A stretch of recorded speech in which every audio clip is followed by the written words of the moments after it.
आदाब, इस्तकबाल, आप देख रहे हैं प्राइम डिबेट। मैं हूं आपके साथ अबू हुरैरा। शहरियत तरमीमी कानून और एनआरसी को लेकर मुसलमानों के साथ साथ कई दलित तंजीमें भी सड़कों पर उतरकर एहतजाज कर रही हैं। यही वजह है कि वजीर दाखिला से लेकर वजीर आजम और आरएसएस सीएए कानून को दलित के मफाद में बता रहे हैं। दलित तंजीमों को लगता है कि यह कानून इन्हें हिंदुत्व के रंग में रंगने की साजिश है। पीएम मोदी ने कई बार अपनी रैलियों में सीएए को दलितों के हक में बताया है। वजीर आजम ने कहा कि पाकिस्तान से जो पनाह गुज़री हिंदुस्तान आए हैं, इनमें ज्यादातर दलित खानदान हैं। मोदी सरकार इन दलितों की सबसे बड़ी चिंता दूर करने का काम कर रही है। पीएम के इस बयान के बाद भी दलित तबका और तंजीमें इसके खिलाफ सड़कों पर डटी है। यही वजह है कि लगातार दलित तबका भी मुसलमानों की तरह शहरियत तरमीमी कानून को लेकर खदशात का इजहार कर रहा है।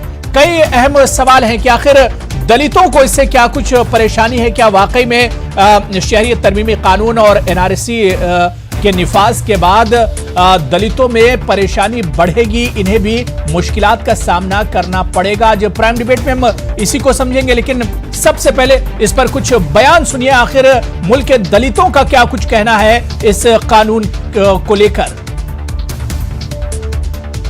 मूल रूप से दलित आदिवासियों पिछड़ों के वोटिंग राइट को छीनना चाहते हैं।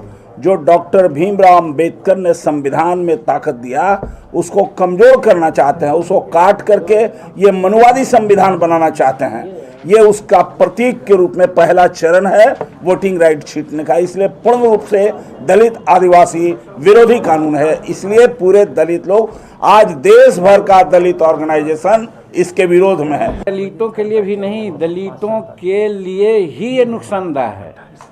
माइनॉरिटी अलग है, लेकिन हम चूँकि यहाँ के रहने वाले हैं, पहले से हैं, हर तरह से हैं, और हम आज हाशिए पर हैं। हमारा 95% लोग है जिसका आवास नहीं है, जिसको और किसी प्रकार का कारोबार नहीं है। हमने तो उदाहरण दिया मीटिंग में, हम जीतन मांझी हैं। हमारा जन्म कहाँ हुआ है हमको पता नहीं है। हम कैसे सबूत दे पाएंगे कि हम क्या हैं। मुझे लगा कि ये एनआरसी और सीए लागू करके दोबारा से धार्मिक बंटवारा करने की तैयारी चल रही है। और जहां, क्योंकि मैं एक गांव से आता हूं, मुझे पता है कि जब भी दंगा हुआ हो मुल्क में, पुरानी कोई भी इतिहास उठा दी, किसी नेता को फूल भी नहीं लगा है और आम आदमियों की जान चली गई। वो सब हमारे लोग हैं, हमें उनके लिए तकलीफ है। हम नहीं चाहते मुल्क में दंगा हो, हमारा मुल्क पूरी दुनिया में बदनाम हो। इसलिए हमें बाहर निकल के आना पड़ा, क्योंकि हमारे देश के जो जिम्मेदार लोग हैं, जो वजीर आजम हैं, प्रधानमंत्री हैं, गृह मंत्री, वो बार बार ये कह रहे थे कि बड़ी बड़ी रैलियों में कि जाके देखिए कौन सड़क पर आंदोलन कर रहा है, उनके कपड़े देख के उनके धर्म का पता लग रहा है। मुझे लगा कि अगर ऐसे समय में मैं चुप रहूंगा तो कल शर्मिंदा हो जाऊंगा खुद से, अपने आने वाली पीढ़ियों से, कि जब मुल्क टूट रहा था, उसका बंटवारा किया जा रहा था, इस मुल्क की जड़ों को हिलाया जा रहा था, चंद्रशेखर तुम क्या कर रहे हैं। तो लगातार दलित तबका भी मुसलमानों की तरह शहरियत कानून को लेकर खदशात का इजहार कर रहा है। सवाल यह उठता है कि शहरियत तरमीमी कानून और एनआरसी से दलित तबका आखिर परेशान या हैरान आखिर क्यों है। क्या वाकई में यह कानून मुसलमानों के अलावा दलित, पिछड़े, एससी, एसटीज के लिए भी नुकसानदेह है। क्या वाकई में जो दलित तबका है, दलित समाज है, आदिवासी हैं, जो पिछड़े हैं, या यूं कहा जाए जो कबायली हैं, क्या उन्हें भी इस कानून के बाद और एनआरसी के बाद कहीं ना कहीं मुश्किलात का सामना करना पड़ेगा। और शायद यही वजह है जिसकी वजह से मुसलमानों के साथ साथ एक बड़ी तादाद दलितों की भी आज सड़कों पर उतरी है और लगातार इस कानून के खिलाफ एहतजाज कर रही है। आज इसी को हम प्राइम डिबेट में समझने की कोशिश करेंगे कि आखिर शहरियत तरमीमी कानून से दलित तबके को, दलित समाज को, जो पिछड़े हैं, जो एससी एसटीज हैं, जो एक तरह से कहा जाए कि आदिवासी हैं, जो कबायली हैं, इन्हें किस तरह की परेशानी होगी शहरियत तरमीमी कानून, एनआरसी या एनपीआर से, इसे भी हम समझने की कोशिश करेंगे प्राइम डिबेट में। बहुत खास मेहमान मेरे साथ डिबेट में जुड़ चुके हैं। बहुत जल्दी अपने मेहमानों का मैं आपसे तारुफ करा देता हूं। मेरे साथ खालिद अनवर साहब हैं, जेडीयू एमएलसी हैं और हालिया दिनों बहुत कई बार मेरे साथ इस इशू पर जुड़ चुके हैं। इनके अलावा मेरे साथ डॉक्टर शकीलुज्जमा अंसारी साहब, साबिक मिनिस्टर हैं कांग्रेस के, और शकीलुज्जमा साहब इस तरह के इश्यूज पर अक्सर अपनी आवाज उठाते रहते हैं, सरगर्म रहते हैं इस तरह के इश्यूज को लेकर। इनके अलावा दीपक पांडे हैं, बीएसपी लीडर हैं, काफी दिनों के बाद मेरे साथ डिबेट में आज जुड़े हैं। हरीश चंद्र श्रीवास्तव जी हैं, स्पोक्सपर्सन हैं बीजेपी के, और मेरे साथ सैयद कासिम साहब दलित चिंतक हैं, आप भी लखनऊ से जुड़े हुए हैं। कुछ देर में पप्पू यादव भी हमारे साथ इस डिबेट का हिस्सा होंगे। जितने मेहमान मेरे साथ जुड़े हुए हैं सभी का बहुत इस्तकबाल और बहुत वेलकम। मैं सबसे पहले शकीलुज़्ज़मा अंसारी साहब आपसे ही मैं शुरुआत करना चाहूंगा। शकीलुज़्ज़मा अंसारी साहब, मुसलमान तो लगातार एहतजाज और प्रोटेस्ट कर ही रहे हैं सीएए एनआरसी को लेकर, लेकिन हमने देखा कि जब से यह तहरीक शुरू हुई है, जब से यह हंगामा बरपा हुआ, इसमें कहीं ना कहीं मुसलमानों के अलावा जो मुल्क के दलित हैं, जो पिछड़े हैं, जो एससी एसटीज हैं, वो भी लगातार कहीं ना कहीं परेशानी जाहिर कर रहे हैं और इस कानून को लेकर जो परेशानियां हैं उसे एक तरह से वो भी कहीं ना कहीं हैरान दिख रहे हैं, परेशान दिख रहे हैं इस कानून को लेकर। जी, सबसे बड़ी बात यह है इसमें जो कम्युनल एलिमेंट्स हैं जी, और वो जो पार्टियां हैं, वो चाहती हैं कि इस आंदोलन को या इस मुहिम को, एहतजाज को कम्युनलाइज किया जाए और ये बताया जाए कि ये एहतजाज जो है सिर्फ मुसलमानों का है। सच्चाई ये है कि इस कानून लाने से हिंदुस्तान के आईन पर खतरा हो गया है, और जब हिंदुस्तान का आईन खतरा में आएगा तो नेचुरल है कि हिंदुस्तान के वो तबका जो गरीब तबका है, दलित तबका है, और जो तबका अक़लियत से ताल्लुक़ रखता है, जो तबका ओबीसी से ताल्लुक़ रखता है, वो सब खतरे में आएंगे। अब आप देखिए, लोग बार बार कहते हैं कि नहीं, उसमें एक कम्युनिटी को हम लाए हैं, सीए में छोड़ा है, बाकी लोगों को माइनॉरिटी के लाए हैं। लेकिन जो आप एक्ट देखिएगा, उस एक्ट के अंदर जो शहरियत का एक्ट पहले था जी, उस और शहरियत के लिए जो कानून राइज है, वो उसमें तो धर्म दुनिया के किसी कोने में नहीं आता है कि धर्म का उपयोग उसमें किया जाए। तो धर्म का उपयोग, अब एनआरसी लाना आप चाहते हैं जी, आप सीएए कब लाया? आप उस वक्त लाया जब एनआरसी का रिजल्ट आसाम में आप जो समझ रहे थे वैसा हुआ नहीं। आप समझ रहे थे कि मुस्लिम को टारगेट करेंगे, मुसलमान इसमें फंसेंगे, लेकिन उसमें हिंदुओं की एक बड़ी तादाद आ गई, और वो हिंदू ओबीसी के हैं, दलित हैं, गरीब हैं, माइग्रेंट हैं, जो बिहार यूपी से जाके पुश्तो आसाम में रहे, अब उनको है। तो आज जो दलित समुदाय के लोग हैं, वो उनको भी एक खतरा महसूस हो रहा है। आप जब ओबीसी रिजर्वेशन होता है, जब दलित का रिजर्वेशन है, तो उस रिजर्वेशन को आप कहते हैं, जब मुसलमान मांगते हैं कि हमें रिजर्वेशन दीजिए मुसलमान को, तो आप कहते हैं कि नहीं, रिजर्वेशन का कोई पैमाना रिलीजियस नहीं हो सकता है, इसीलिए आप मुसलमानों को दे नहीं सकते हैं। लेकिन शहरियत में मुसलमानों का पैमाना कैसे आ गया? तो इसलिए दलित तबके, अभी जब जीतन राम मांझी जी का आप दिखा रहे थे, जब एक चीफ मिनिस्टर रह चुका, वो कह रहा है कि मेरी पैदाइश कहां हुई थी, सही, मुझे नहीं पता।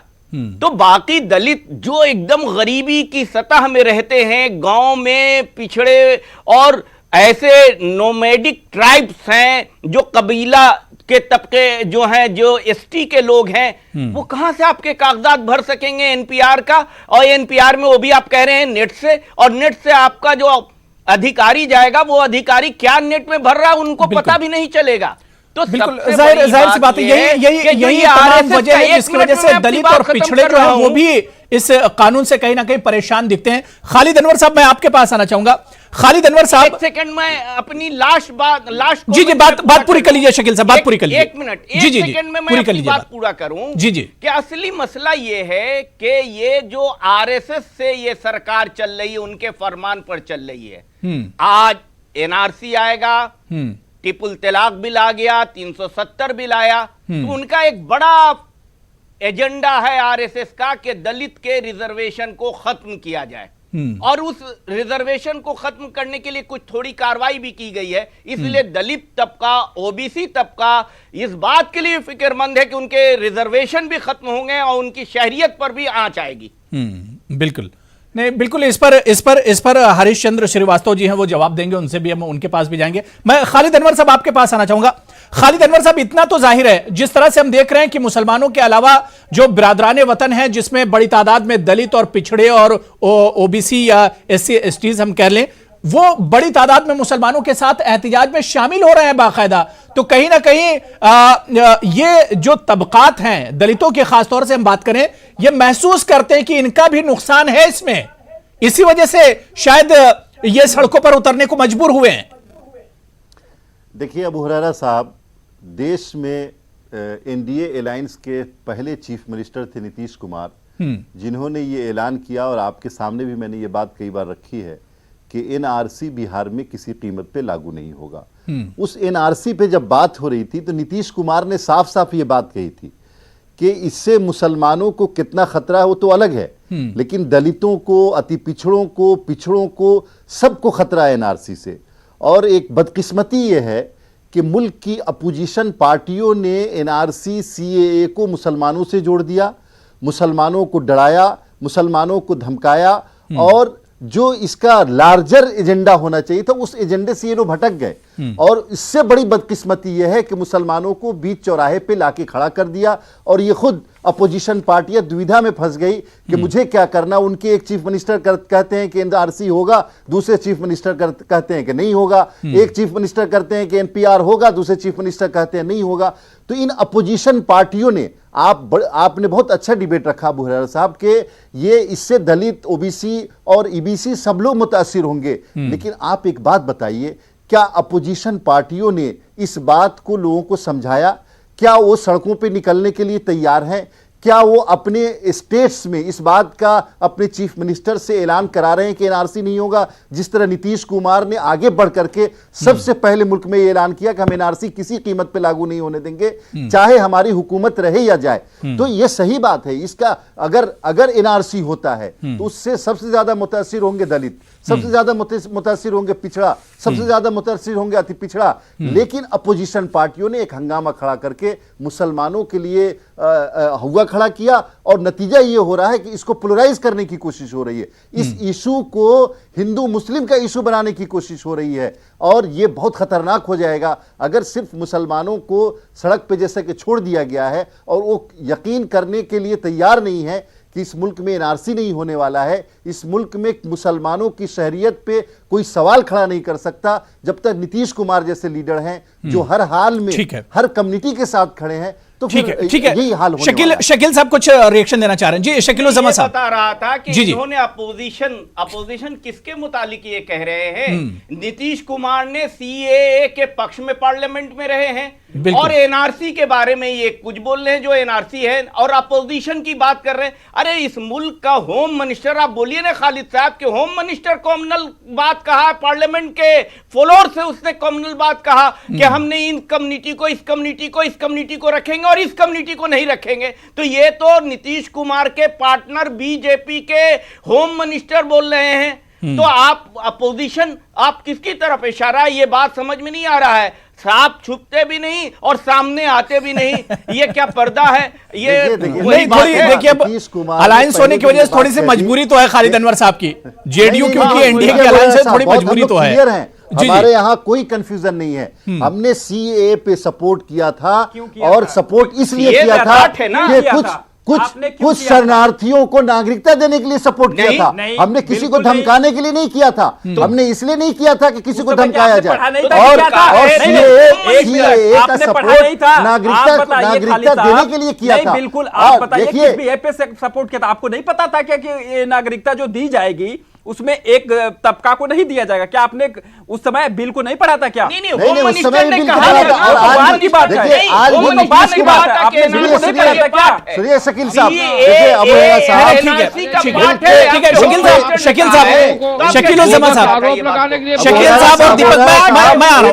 ठीक है, मैं सबको डिबेट में जोड़ लेता हूं पहले। शकील जुमा केवल ठीक है शकील साहब, मैं खालिद अनवर साहब, क्या इनको ठीक है, नहीं बात हो गई, बात हो गई। खालिद अनवर साहब, मैं चाह रहा हूं कि बात सबको डिबेट में जोड़ लेता हूं, उसके बाद अब शकील उज़्ज़मा साहब आप भी जवाब दीजिएगा और दीपक आपके पास भी आऊंगा, जवाब दीजिएगा, और हरीश चंद्रा जी भी कुछ कहना चाह रहे हैं। मैं आऊंगा, मैं दीपक आपके पास आ रहा हूं। नीतीश कुमार है जिन्होंने कहा कि सीएए पे नहीं, डिबेट ये करने को कोई तैयार है। कौन कह ये रहा है? सरकार को नहीं ठीक है, बोगस आरोप लगाने का आपका मंच नहीं बनना चाहिए।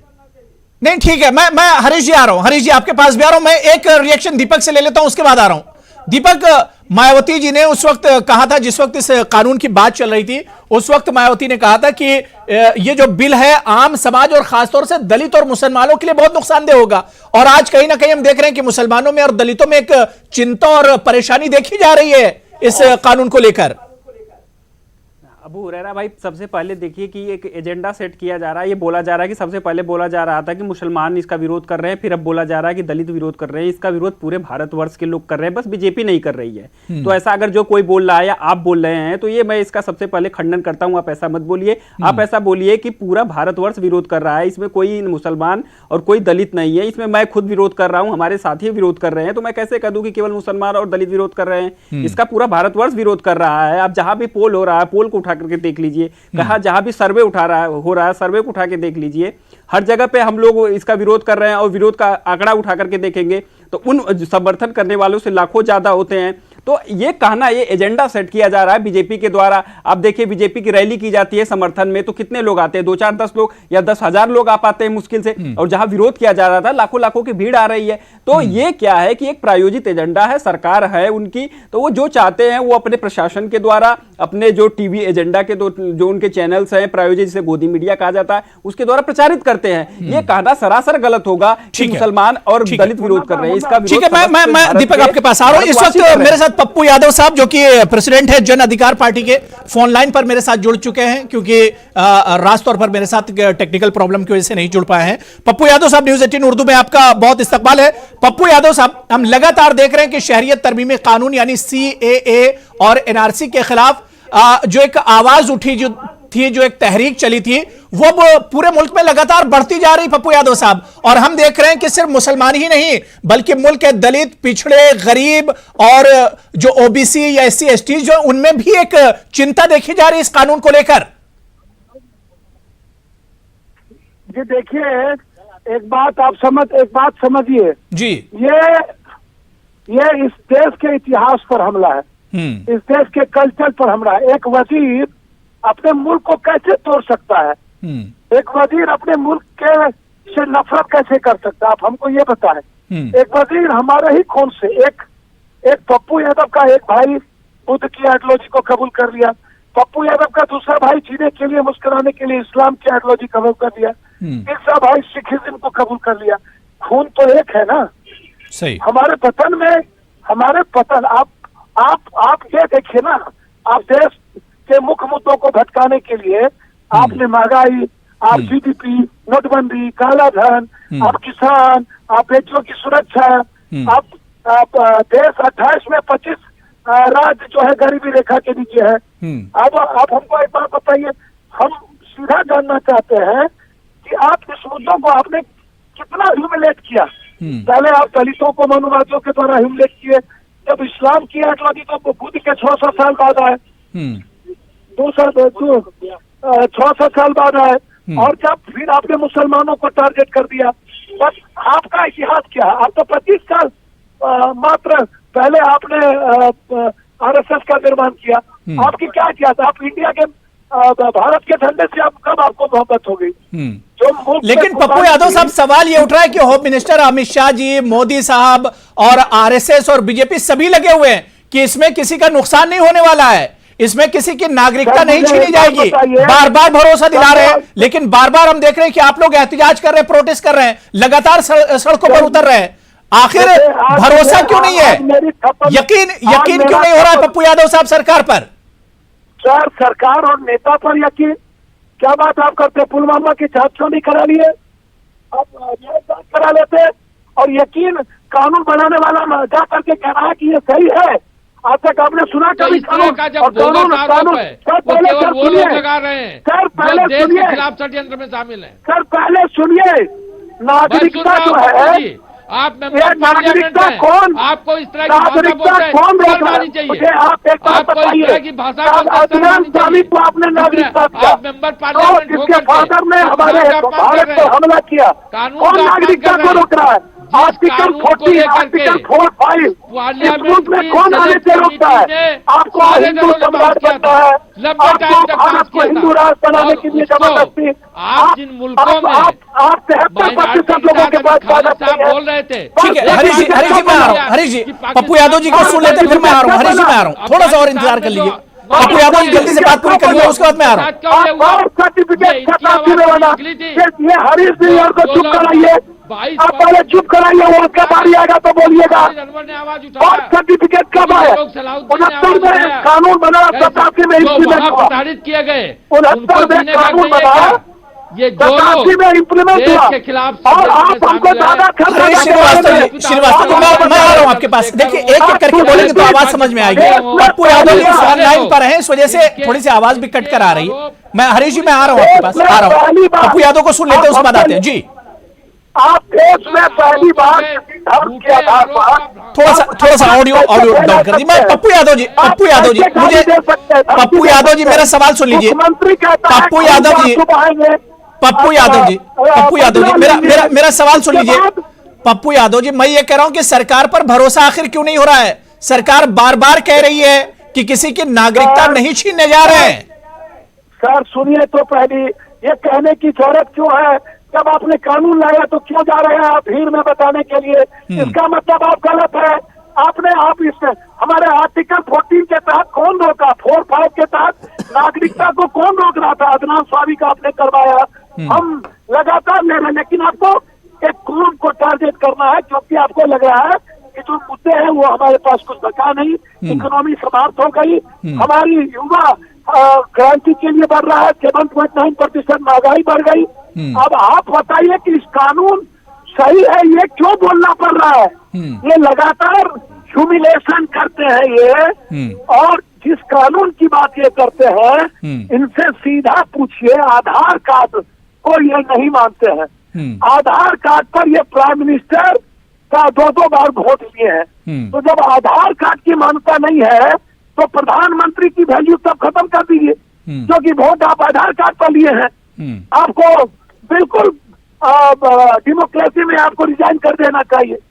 जब आप लगातार आधार कार्ड को सही मान करके हमसे आप डेमोक्रेसी में चुनाव जीतते हैं और उसके बाद आधार कार्ड को आप समाप्त करते हैं, एनपीआर में आप क्लोजर को जोड़ते हैं, टेलीफोन लाते हैं, तो आप बताइएगा ना, मेरी आवाज आ रही है ना? बिल्कुल बिल्कुल पप्पू यादव जी, लेकिन बार बार अमित शाह और मोदी जी यही कह रहे हैं कि अपोजिशन इस पर सियासत कर रहा है, इस इश्यू पर अपोजिशन लगातार गुमराह कर रहा है मुसलमानों को, दलितों को, पिछड़ों को। सर मेरी बात सुनिए, बड़ा विचित्र है सर, 87% में इम्प्लीमेंट हुआ बर्थ सर्टिफिकेट, 69 में इसको कानून बना, उसके पहले किस सरदादा को पता था कि कहाँ पर सर्टिफिकेट मिल रहा था? कानून देश को गुमराह तो ये कर रहे हैं, पता है युवा क्रांति न करे, एजुकेशन निचले पदान पर है, 25वें नंबर पर। ठीक है पप्पू यादव जी, अब मैं बीजेपी के स्पोक्स पर्सन मेरे साथ हरीश श्रीवास्तव जी, उनसे मैं जवाब ले लेता हूँ।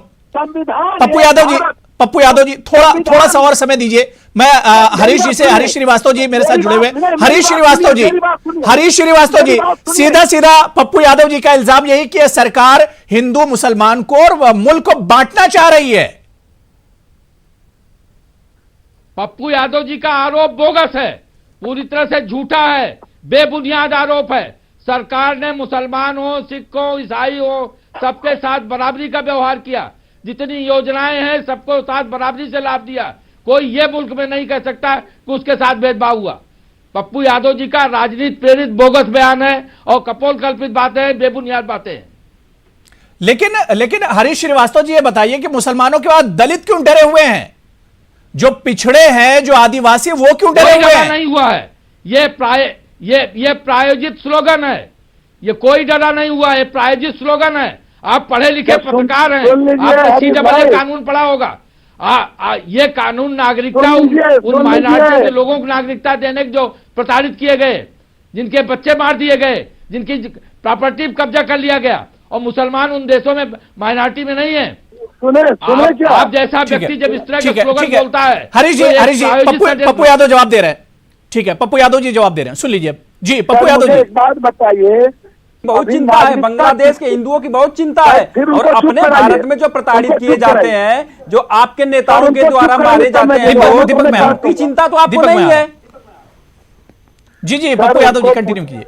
उनको पूछिए अभी क्या थी जब आपके पास कोई मुद्दा नहीं बचा, आप महाराष्ट्र, आप हरियाणा, झारखंड में नफरत फैलाए, जो लोगों के साथ अन्याय हुआ उनको न्याय न मिले, पप्पू जी आप चाहते हैं जिनके साथ अन्याय हुआ और उनको न्याय न मिले। कांग्रेस के मनमोहन सिंह ने भी CAA लाने के लिए कहा था, और मोदी वन में सिलेक्ट कमेटी में आप सहित सारी पार्टी के लोगों ने इस पर बहस किया था और इसको लाने के लिए मंजूरी दी थी।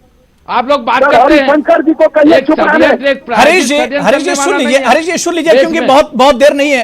पप्पू यादव जी अभी चले जाएंगे, वो फोन पर ही जुड़े हुए हैं, सुन लीजिए थोड़ा सा, फिर हम रिएक्शन आपका ले लेंगे। बात नहीं करेंगे जी वो बाल लेके पप्पू यादव जी जल्दी से बात पूरी कर लीजिए, मुझे फिर ब्रेक पर भी जाना है और कासिम साहब के पास भी जाना है इस वक्त।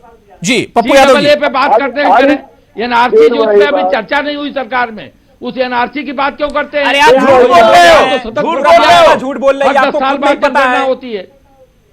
अरे कहां से आ गए आप? प्रवक्ता किस पार्टी के हो? ठीक है, नहीं एक करके बात, मैं सबसे रिक्वेस्ट कर रहा हूं, देखिए एक करके बात कीजिए, बात समझ में आनी चाहिए। मैं शकील साहब आऊंगा, मैं कासिम सैयद साहब, हरीश जी बात हो गई, हरीश श्रीवास्तव जी बात हो गई, मुझे ब्रेक पर जाना है, मैं कासिम साहब को जोड़ लेता हूं। कासिम साहब ठीक है, कासिम साहब मैं सिर्फ ये समझना चाह रहा हूं कि दलित, पिछड़े, आदिवासी जो कबायली हैं, आखिर ये क्यों परेशान है इस कानून से, इनमें बेचैनी क्यों है? आप लोग चाहे जितना प्रायोजन करें, ये मुल्क हरीश जी सुन लीजिए, हरीश जी और देश के नागरिक बहुत जागरूक। हरीश श्रीवास्तव जी दूसरे को भी सुन लीजिए। जी कासिम साहब, सुना मैंने ना, तब जवाब दे रहा हूं कि CAA के मामले में जो ये बेचैनी है, उस बेचैनी की बुनियाद जो है, उस बेचैनी की वजह जो है, वो हमारे गृह मंत्री जी हैं।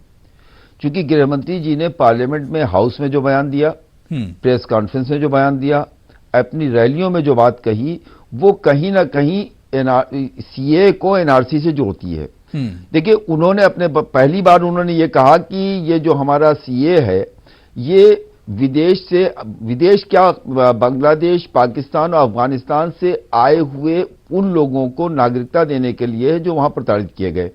मैं उनकी इस बात से इत्तेफाक कर लेता हूं कि बहुत अच्छा कानून है, जो लोग कहीं भी प्रताड़ित किए गए हैं उनको भारत में आप नागरिकता दे दीजिए। लेकिन इसके साथ साथ अगर आप देखेंगे कि जो जनगणना का भी मामला शुरू हुआ है, उसके साथ उन्होंने कहा कि साहब ऐसा है कि ये पहली सीढ़ी है हमारी NRC की। उसके अलावा उनका बयान आया कि हम NRC पूरे देश में लागू करेंगे। प्रधानमंत्री जी के लाल किले के बयान के बाद, रैली के बयान के बाद अमित शाह जी ने अपने बयान को बदला।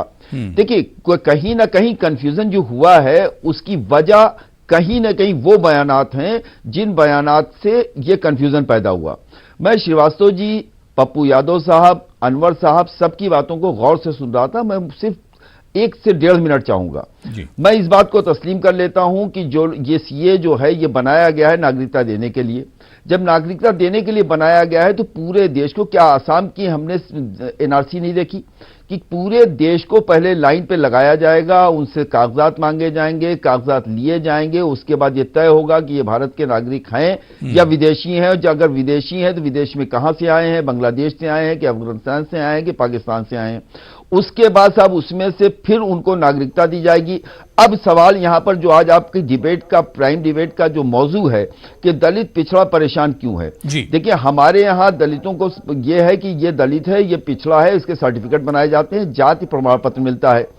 जब वो लोग, आप इसको साबित कर दीजिएगा कि विदेशी हैं और उसके बाद वो विदेश से आए हैं, तो उसके बाद उनको आप नागरिकता देंगे। लेकिन नागरिकता देने के साथ ये कैसे तय होगा कि वो दलित हैं, वो पिछड़े हैं, उन राज्यों में, उन देशों में वो दलित थे और पिछड़े थे।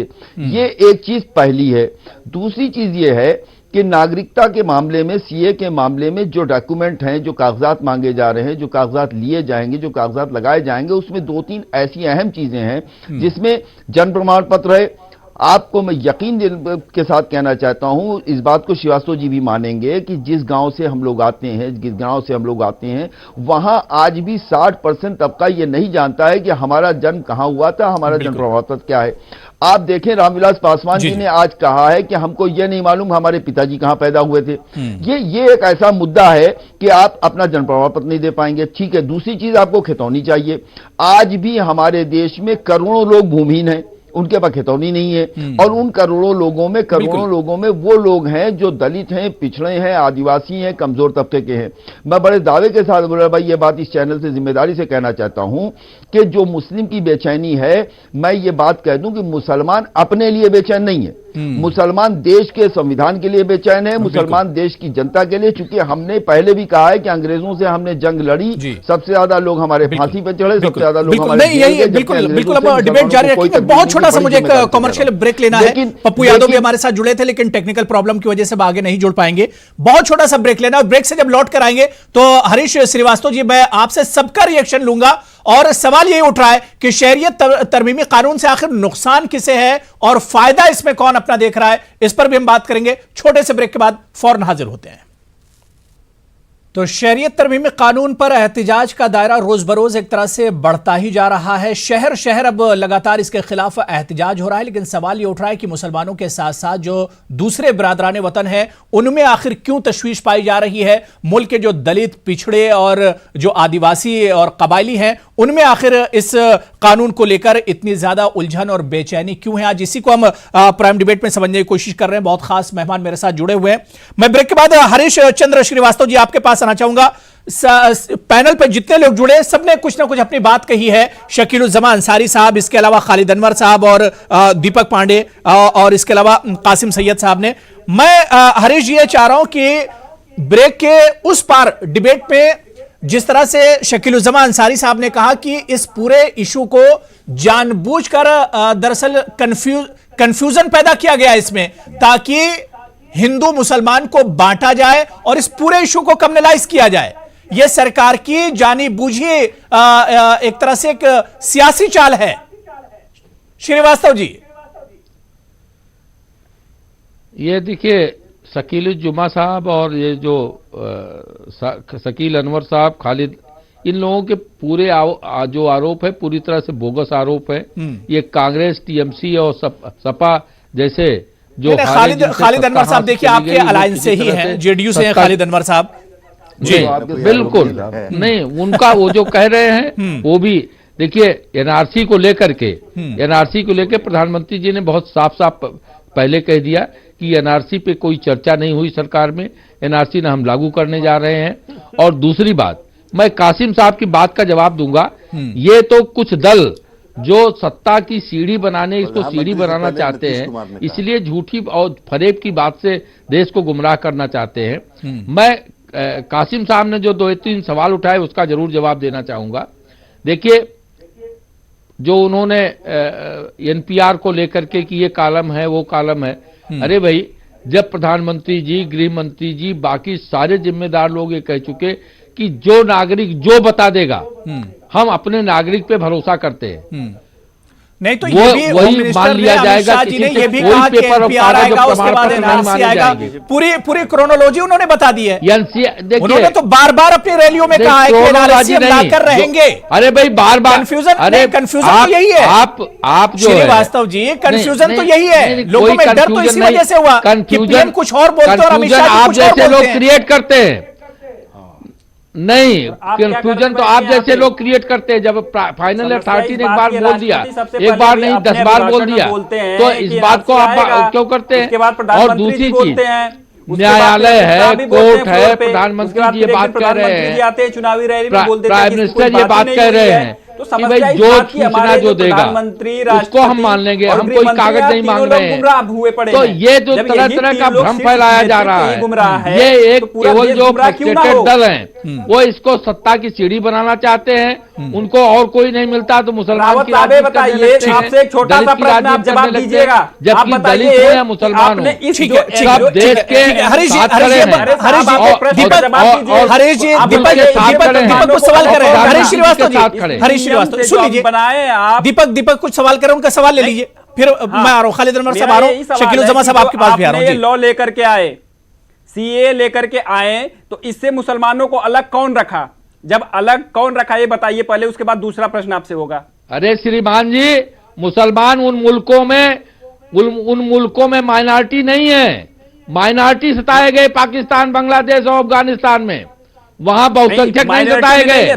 पांडे जी, आप जरा चीजों को या तो समझते नहीं या बिना समझे हुए बोलते हैं। देखिए ऐसी दोहराई बात मत कीजिए। फिर श्रीलंका उनको लिए भी आए हुए उनको जो भी नागरिकता मांगे, मुसलमान भी नागरिकता मानेगा, उसके लिए भी प्राविधान है। मोदी सरकार आप देश को गुमराह करने के लिए आपने कानून लाया है, सीधे तो ये जो गुमराह थी कि एक तबके को एक कम्युनलाइज्ड तबके को बाहर कर दो, 12.5% से 12.5% से 1.6% रह गए वहां माइनॉरिटी के लोग। क्यों करते हो? पहले बताइए, जो अपने देश में उनको आपने सब कुछ मुहैया करवा दिया, सारी सुविधा मुहैया करवा दी, आप उनको ला करके जॉब दे देंगे?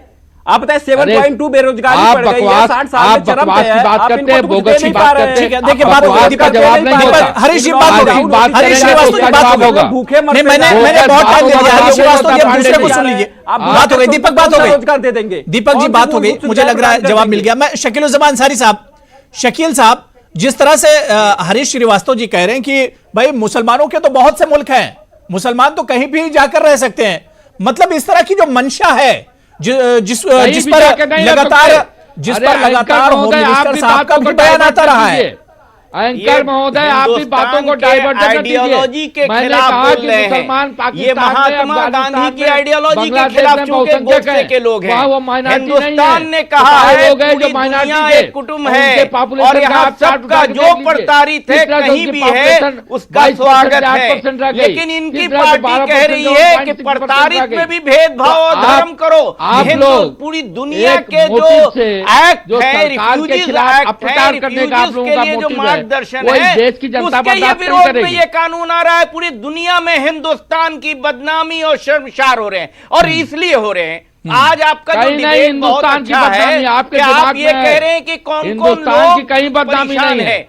सवाल ये कि हिंदुस्तान में जो आरएसएस की जो दिमाग में भरा हुआ है मनुवादी व्यवस्था है, उस व्यवस्था में सिर्फ कुछ लोगों को प्रोटेक्शन है, उस कुछ लोगों के और आपके को दिमाग में अतिवाद भरा हुआ है। इस मुल्क के दलित, आपके दिमाग में सांप्रदायिक अतिवाद भरा हुआ है, इसलिए आप इस मुल्क के ओबीसी के लोग सब घबराए हुए हैं कि ये तो शुरुआत इनकी है। आपके दिमाग में सांप्रदायिक अतिवाद भरा हुआ है, इसलिए आप इस तरह भाषा बोल रहे हो। फिर ये पारी पारी सब पर अटैक करेंगे और ये कमजोर माहौल तो आप बना रहे हो श्रीमान जी। आरएसएस आप जैसे लोग कमजोर माहौल बनाने का प्रयास कर रहे हैं। कभी इन्होंने इनके आपका षड्यंत्र दलितों के रिजर्वेशन के खिलाफ भी बोला, ओबीसी के रिजर्वेशन के खिलाफ बोला, इन्होंने इकोनॉमिक फॉर्मूला लगाया कि लगाने की बात है, और हजारों साल से इस मुल्क के दलित को मैं खालिद अनवर साहब को इंसाफ कौन देगा? ठीक है, मैं खालिद अनवर साहब,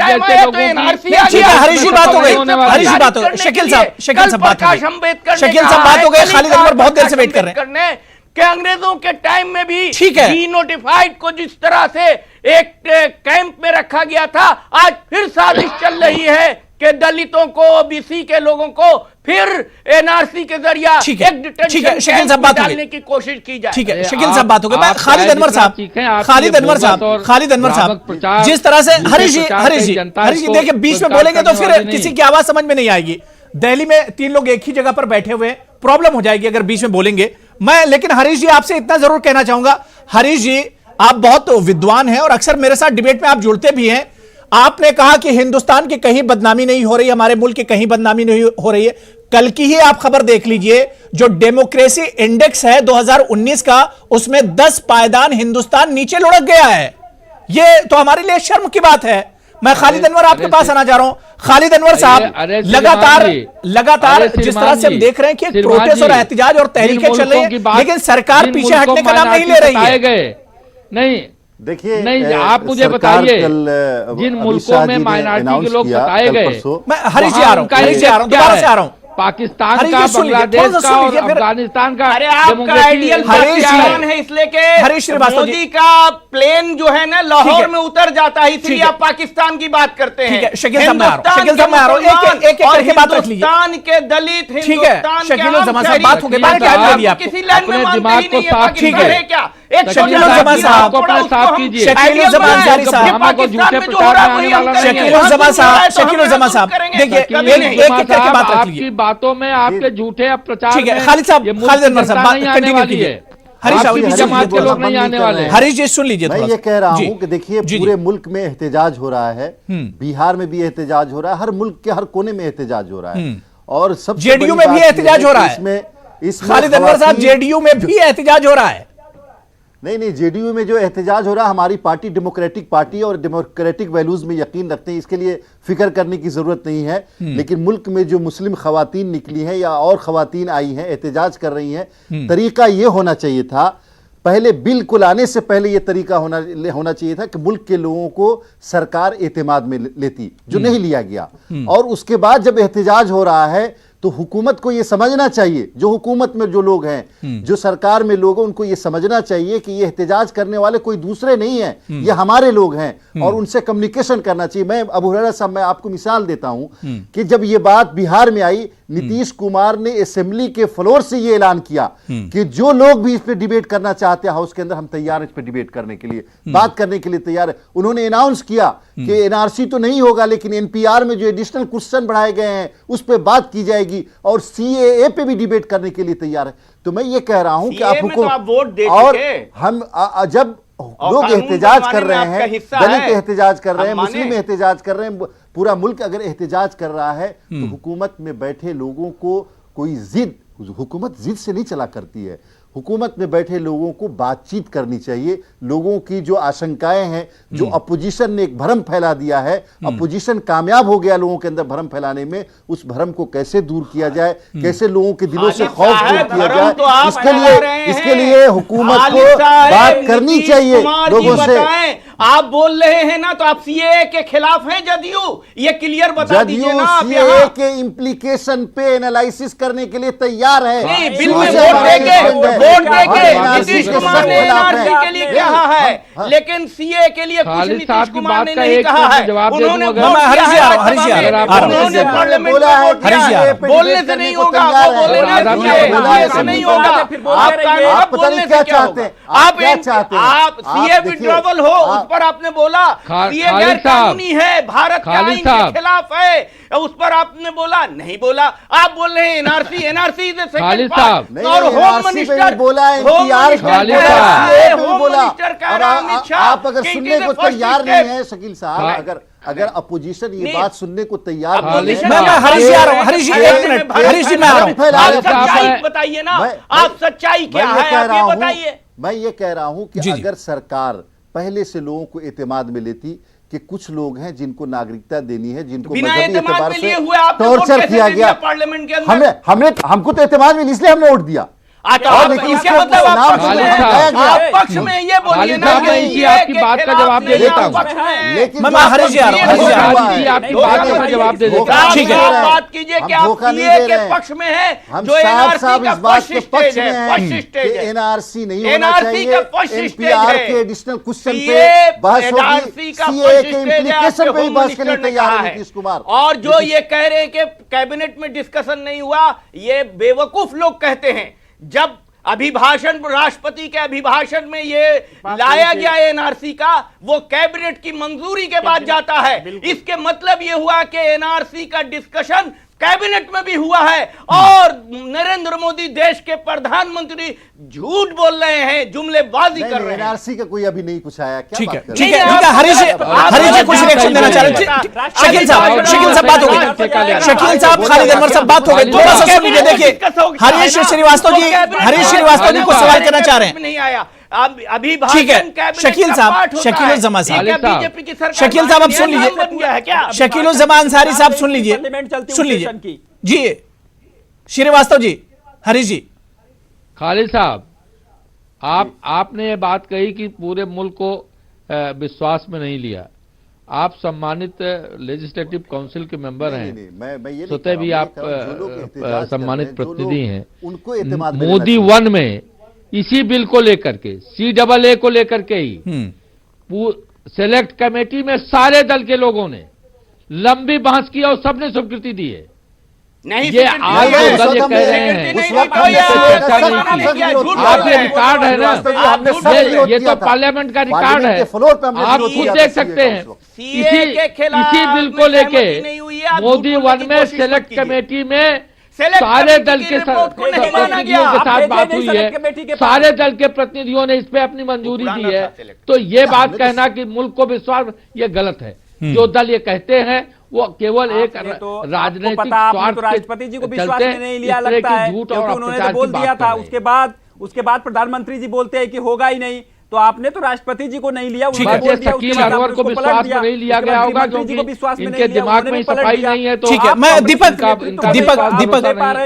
दीपक देश की जनता को कैसे विश्वास? ठीक है दीपक मेरा एक सवाल ले लीजिए दीपक, क्योंकि मैंने कई बार वज़ीर आज़म को सुना, पीएम नरेंद्र मोदी को सुना, उन्होंने कई रैलियों में कहा कि दलितों को गुमराह किया जा रहा है, दलितों को परेशान होने की जरूरत नहीं है।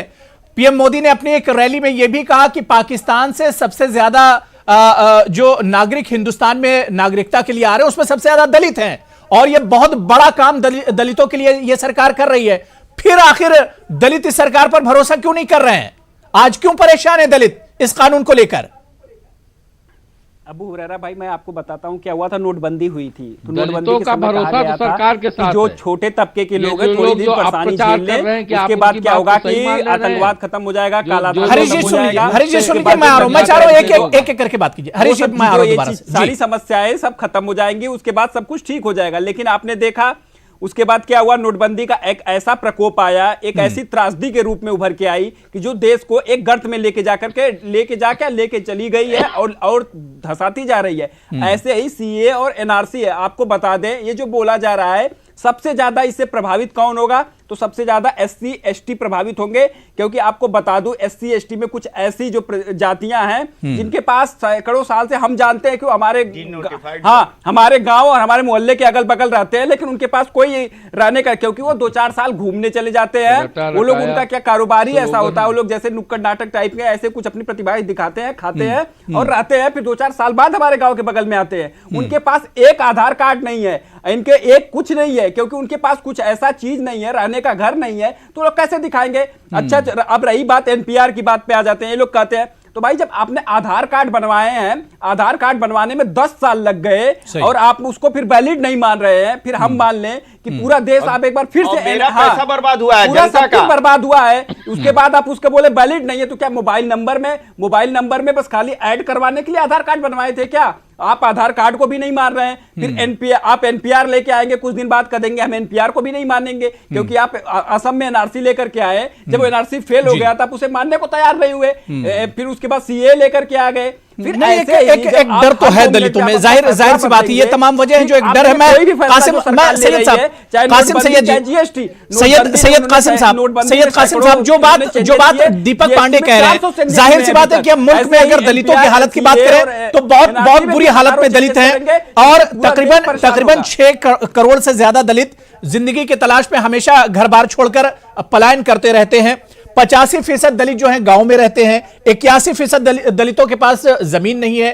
तो सवाल यह उठ रहा है सैयद कासिम साहब कि मुखालिफत नागरिकता दिए जाने की नहीं है, यहां पर डर है नागरिकता और शहरियत छीन जाने की, यही बेचैनी है दलितों में। देखिए, मैं वही तो बार बार मैंने अपने पहले सेशन में यही बात कही थी, दोबारा वही बात कहना चाहता हूं कि श्रीवास्तव जी कह रहे हैं कि भारतीय जनता पार्टी में हमारी सरकार शहरियत देना चाहती है। मैं इनसे इत्तेफाक करता हूं। प्रधानमंत्री कहते हैं, उनके सारे कैबिनेट के लोग कहते हैं कि ये बिल, ये सीए जो कानून है ये शहरियत देने के लिए, लेने के नहीं है। मैं इसका भी सम्मान करता हूं, लेकिन उसी बात को ये कैसा तजाद है कि प्राइम मिनिस्टर कुछ कहते हैं और पार्लियामेंट में गृह मंत्री कुछ कहते हैं, दोनों के बयान में तजाद होता है। दूसरी चीज देखिए, ऐसा है डिस्क्रिमिनेशन की बात जो कर रहे हैं कि उन मुल्कों में जो पाकिस्तान, बांग्लादेश और अफगानिस्तान में मतलब इन लोगों के साथ ज्यादती हो रही है, वहां पर वो अल्पसंख्यक हैं। भारत में तो दलित पिछड़ा ये तो बहुसंख्यक है। उसके बाद भारत में भी इनके साथ, चाहे ऊना हो, चाहे आपको देख लीजिए राजस्थान हो, चाहे मध्य प्रदेश हो, जहां आज दलित अभी भी घोड़ी पे नहीं चढ़ पाता हो, उसको आप क्या कहते हैं, उस मुल्क में ये बात हो जाएगी कि पाकिस्तान में ऐसा होता था। ठीक है, आप शहरियत देना चाहते हैं, आपको करना चाहिए था अगर आपकी नीयत साफ होती। कहते हैं भाई जितने लोग बांग्लादेश, पाकिस्तान, अफगानिस्तान से आए हैं वो फला कार्यालय में जाके अपने कागजात जमा कर दें कि हम उस देश से आए हैं, विदेश से आए, हमको भारत की नागरिकता दी जाए। खुशी खुशी हर आदमी दौड़ के चला जाता।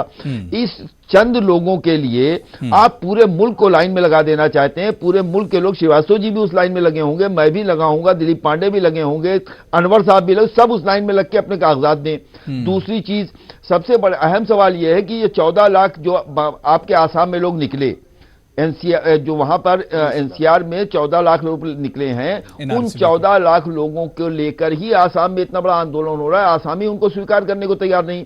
जिस मुल्क में भाई अपने भाई का दरवाजा फोड़ने पर सुप्रीम कोर्ट तक मुकदमा लड़ता हो, उस मुल्क पर कागज के न होने पर अगर यह कह दिया जाएगा सिर्फ कागज नहीं है साहब, आप तो देश के नहीं है, अब आप देश के नहीं है तो आपको देश की नागरिकता दी जाएगी। जब देश की नागरिकता आपको दी जाएगी, उसका एक प्रोसीजर, उस प्रोसेस को पूरा करने के बाद आप दलित हैं कि पिछले इसके कागज पाकिस्तान से लाइए, बांग्लादेश से लाइए, अफगानिस्तान से लाइए, जो यहीं पैदा हुआ है 4 पुश्तों में उसको भी बांग्लादेशी बता दिया जाएगा। डर इस बात का है। देखिए दलित समाज, देखिए आप एक चीज समझ लीजिए, मैं बहुत जिम्मेदारी के साथ कहता हूं और मैं किसी कंट्रोवर्सी में नहीं पड़ता हूं।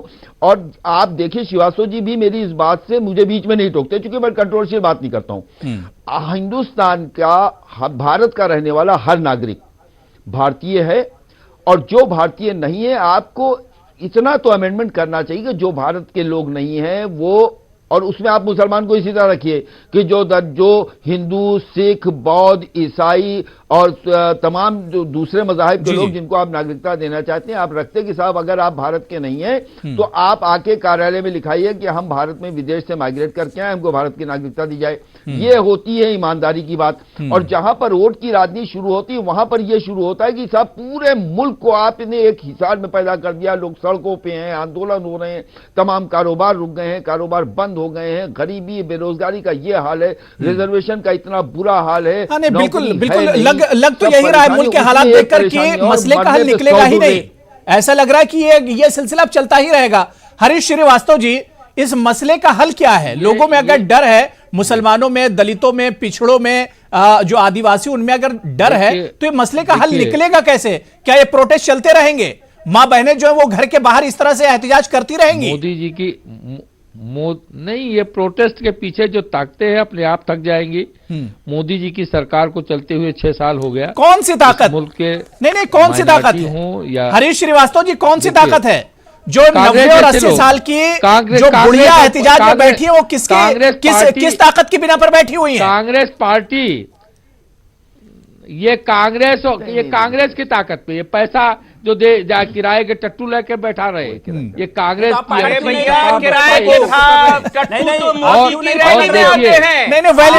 जवाब देखिए, श्रीवास्तव जी ये वैलिड जवाब नहीं है। श्रीवास्तव जी मुस्लिम औरतों को बिना भेदभाव के बाद इम्पावर कर रहे हैं, और जब वो महिलाएं रोड पे आ गई हैं तो आप कह रहे हो पैसे लेते, शर्म करो। और योगी ने क्या कहा कि मुसलमानों ने औरतों को जो है रोड पर बैठा दिया, कंबल ओढ़ के और हाथ मोड़ के। अरे शर्म करो, कैसी कैसी बात करते हो तुम, और उस पार्टी की वकालत कर रहे हो। श्रीवास्तव जी ऐसा और उस पर काम कर रहा है श्रीवास्तव जी, हरीश श्रीवास्तव जी, मैं ये कह रहा हूं कि इस मसले का हल निकलना चाहिए, लेकिन उससे भी बढ़कर ये जिस तरह के बीजेपी की तरफ से बयान आ रहे हैं लगातार, चाहे योगी साहब की तरफ से आ रहे हो या दूसरे जो लीडर है, इस तरह के बयान दे रहे हैं, भड़काने वाले बयान, ये मसले को और ज्यादा पेचीदा कर रहे हैं। इस पर भी अब सरकार को नजर जानी चाहिए, बीजेपी की नजर जानी चाहिए, और यह मसला बातचीत से ही हल होगा। मसला अब जितना पेचीदा हो गया है, यह बातचीत से ही हल होगा। इसलिए सरकार की ही जिम्मेदारी बनती है कि सरकार आवाम को भरोसे में ले।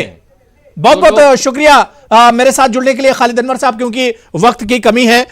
डॉक्टर शकीलुज़्ज़मा अंसारी साहब, दीपक पांडे जी, हरीश चंद्र श्रीवास्तव जी और सैयद कासिम साहब, बहुत बहुत सभी का शुक्रिया प्राइम डिबेट में जुड़ने के लिए और अपना कीमती वक्त देने के लिए। आदाब।